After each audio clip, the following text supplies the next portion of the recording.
Modern builders still can't explain this. It's one of the most iconic structures on Earth, but the more we learn about it, the less it makes sense. No machines, no blueprints, no lasers, no steel. And yet no one's built anything like it since. Here's a shocker. We all know the Statue of Liberty is massive.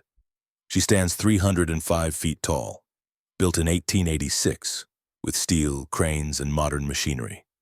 That was less than 150 years ago. But what if I told you? Over 4,500 years ago, the ancient Egyptians built something even taller. The Great Pyramid of Giza stood 481 feet tall. No cranes, no steel, no electricity, just human hands, stone tools, and math that still confuses modern engineers. It wasn't just taller. It stayed the tallest structure on Earth for nearly 4,000 years. It wasn't just the height that made the pyramid impressive. It was what it was made of. Stone, block after block. The Great Pyramid was built using an estimated 2.3 million stone blocks. Let that sink in. Each one averaged around 2.5 tons. That's the weight of 2 modern cars, moved and placed by hand. And some of those blocks, especially in the King's Chamber, weighed up to 80 tons. That's not just one elephant. That's the equivalent of 4 full-grown adult elephants. And here's the kicker. If you took every block from the Great Pyramid and laid them end to end, you could build a 2-foot-high wall around the entire planet. The total structure weighs over 6.5 million tons. That's the same as stacking 17 Empire State Buildings, one block at a time. And 4,500 years later, we still don't know how they did it. We're not just talking size or weight anymore. We're talking precision. The entire base of the Great Pyramid spans over 570,000 square feet, approximately 13 acres. That's the size of nearly 10 football fields laid out in perfect alignment. And across all that distance, the entire structure is off by less than 1/2 of an inch. That is less than half of your thumbnail. Each side was oriented with astonishing accuracy to the cardinal directions of Earth, which means nearly perfect alignment, facing north, south, east, and west. We're talking fractions of a degree on a structure the size of 10 football fields.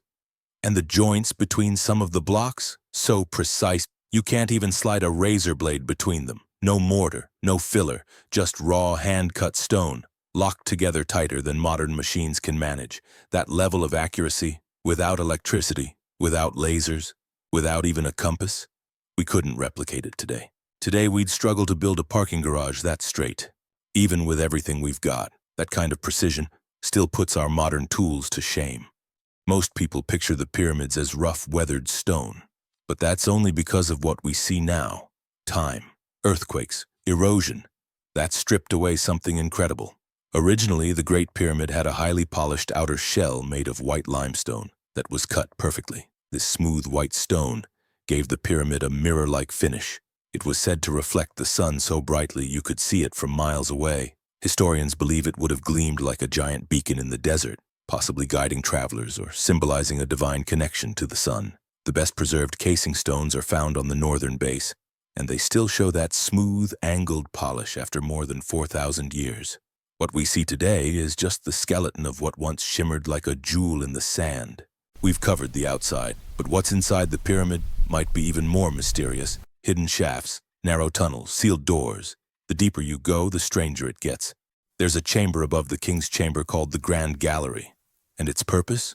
Still debated. There are air shafts that don't lead outside, and hidden voids discovered by scanning technology that no one's ever entered. Behind one sealed door, they found metal pins, but stopped the exploration without explanation. Even today, we still don't know everything that's buried beneath this structure, thousands of years later, and the Great Pyramid is still protecting its secrets. We have skyscrapers, satellites, and machines that build entire cities. But when it comes to the Great Pyramid, modern engineers still have no idea how it was done. Not exactly, not precisely. And every time someone tries to recreate it, they fail. Stone placement, weight management, alignment to true north. With no compasses, no electricity. The truth is, we don't build like this today. Not because we can't, but because we don't know how. And that's what drives the mystery even deeper. How did a civilization thousands of years before the Roman Empire create something so massive, So perfect that we still can't replicate it? Was it just manpower and math? Or are we missing a piece of history that was never written down? The deeper you look into the Great Pyramid, the less it feels like a monument, and the more it feels like a message from a civilization that understood something we still haven't figured out, the mystery buried inside. It doesn't just make you wonder, it changes you. Because if they could build this without machines, without electricity, without even a compass, then what else have we misunderstood about our history? So come join us. Pick your era, pick your legend, pick your past.